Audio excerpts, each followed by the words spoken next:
Selamat berjumpa kembali di dalam layanan audio Sahabat Seperjalanan. Hari ini adalah hari Jumat 25 Maret 2022. Tema renungan saat teduh kita dengan judul Membalas dengan Benar. Membalas dengan benar. Firman Tuhan terambil dalam Amsal 20 ayat yang kedua-dua. Janganlah engkau berkata, aku akan membalas kejahatan. Nantikanlah Tuhan, Ia akan menyelamatkan engkau. Dalam Ibrani 10 ayat 30 sampai dengan ke-31 berkata seperti demikian, pembalasan adalah hakku, akulah yang akan menuntut pembalasan. Ngeri benar jatuh ke dalam tangan Allah yang hidup.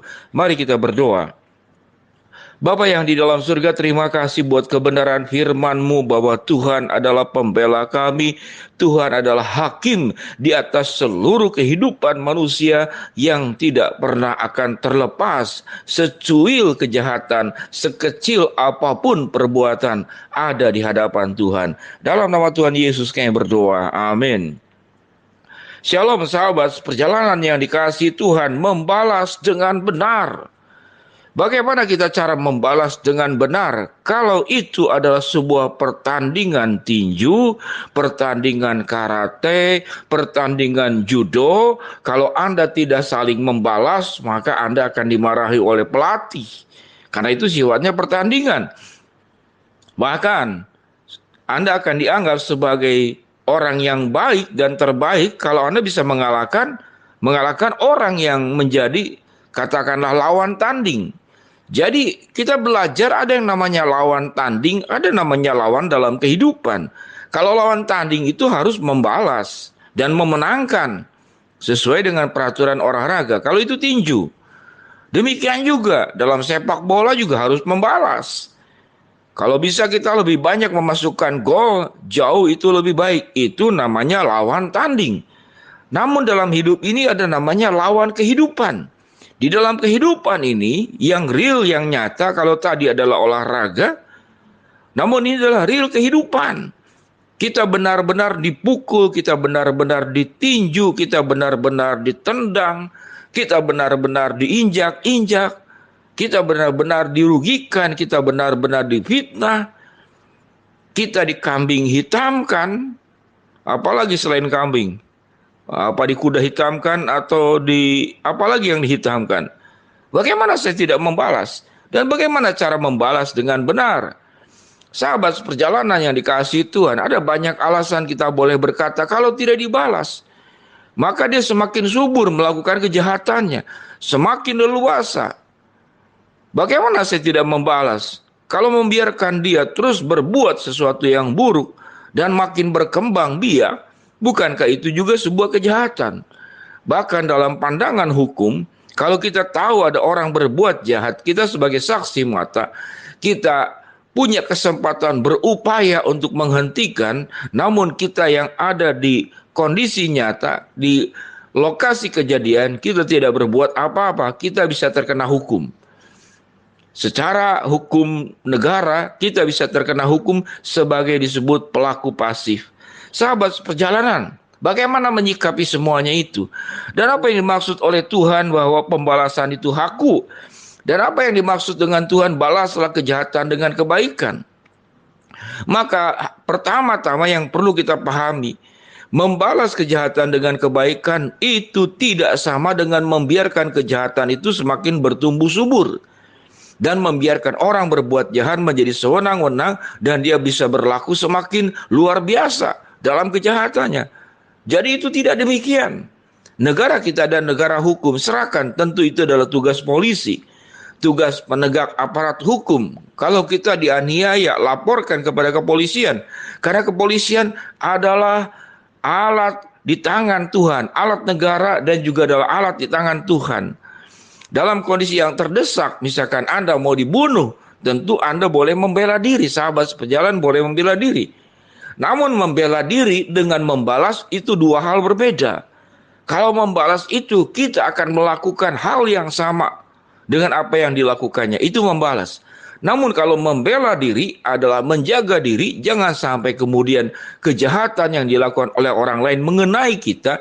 Yang kedua, jangan juga orang yang bersangkutan mengembangbiakan kebiasaan buruknya. Jadi pahami dengan baik sahabat seperjalanan, antara membela diri dengan membalas. Itu dua pengertian yang berbeda.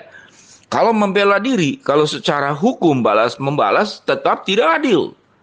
Karena dia yang menyerang, kita kemudian yang bertahan. Maka siogianya kalau dia menyerang, kita juga menyerang kembali. Bayangkan kalau sepak bola. Orang menyerang terus, kita bertahan terus, betul. Kita mungkin tidak kemasukan gol, tapi kita tidak bisa mengirimkan gol, memasukkan gol kepada lawan. Itulah hidup. Hidup bukanlah masalah katakanlah lawan tanding. Kalau lawan tanding dalam olahraga, kita harus melakukannya. Kembali kepada persoalan bagaimana membalas dengan benar. Apa yang firman Tuhan katakanlah, Janganlah engkau berkata, aku akan membalas kejahatan. Nantikanlah Tuhan, ia akan menyelamatkan engkau. Artinya, pembalasan itu adalah haknya Tuhan. Membela diri, menjaga diri adalah bagiannya kita. Dan bagian kepolisian adalah melakukan, katakanlah, upaya tindakan hukum. Sahabat perjalanan yang dikasihi Tuhan, memahami tentang hal ini memang tidaklah mudah. Kita punya banyak alasan untuk mengatakan, maka aku harus membalas. Tidak mungkin tidak membalas. Tidak mungkin berdiam diri atau kemudian hanya bertahan. Namun apa yang firman Tuhan katakan? Janganlah engkau berkata, aku akan membalas kejahatan. Nantikanlah Tuhan, ia akan menyelamatkan engkau. Jadi Tuhan yang akan bertindak kepada perbuatan seburuk apapun yang dilakukan oleh orang lain kepada dirimu. Dan Tuhan berkata, berjanji, aku akan menyelamatkan engkau. Lalu apa yang dikatakan dalam Ibrani 10 ayat 30 sampai dengan 31? Pembalasan itu adalah hakku, haknya Tuhan. Akulah yang akan menuntut pembalasan. Dan firman Tuhan berkata, ngeri benar jatuh ke dalam tangan Allah yang hidup untuk setiap kejahatan yang ada. Sahabat seperjalanan, mempercayai Allah yang akan bertindak, mempercayai Allah yang tidak akan tinggal diam, mempercayai Allah yang bisa mengambil keputusan dan sikap dengan cara ilahi, dengan pertimbangan Tuhan, dengan kehendak Tuhan, maka kita punya kerelaan untuk tidak melakukan pembalasan kepada kejahatan yang dilakukan pihak lain kepada setiap sahabat seperjalanan. Sahabat seperjalanan yang dikasihi Tuhan, memahami kebenaran firman Tuhan ini tidak hanya bisa bicara lewat logika dan berpikir kita, tetapi memahami kebenaran bagaimana membalas dengan benar adalah perlu dengan iman percaya di dalam terang kebenaran firman Allah. Dua ayat ini dari Amsal 20 ayat 22 dan Ibrani 10 ayat 30 sampai ke 31. Kalau kita meyakini dan mengimani, maka tidak ada hal yang sulit untuk kita bisa membalas dengan benar. Bagaimana cara membalas dengan benar? Silakan Anda bertahan, silakan Anda membela diri, namun tidak perlu untuk menyerang balik, tidak perlu untuk membalas balik, karena itu adalah hak dan kewenangan Tuhan, hak prerogatif Tuhan. Dan kalau Tuhan yang sudah berperkara, apa yang firman Tuhan katakan, ngeri benar jatuh ke dalam tangan Allah yang hidup. Mari kita berdoa. Bapa yang di dalam sorga, hamba-Mu berdoa untuk bisa belajar membalas dengan benar, yaitu menyerahkan pembalasan kepada Tuhan. Karena Tuhan yang berkata, pembalasan itu adalah hakku. Hamba-Mu berdoa buat sahabat seperjalanan yang sedang sakit, Tuhan jamah sembuhkan. Yang sedang menghadapi masalah, Tuhan bukakan jalan. Yang sedang memohon berharap sesuatu, Tuhan akan kabulkan sesuai dengan waktu, rencana dan kehendak-Mu. Dalam nama Tuhan Yesus kami berdoa, amin. Shalom sahabat seperjalanan, Tuhan memberkati kita semua, amin.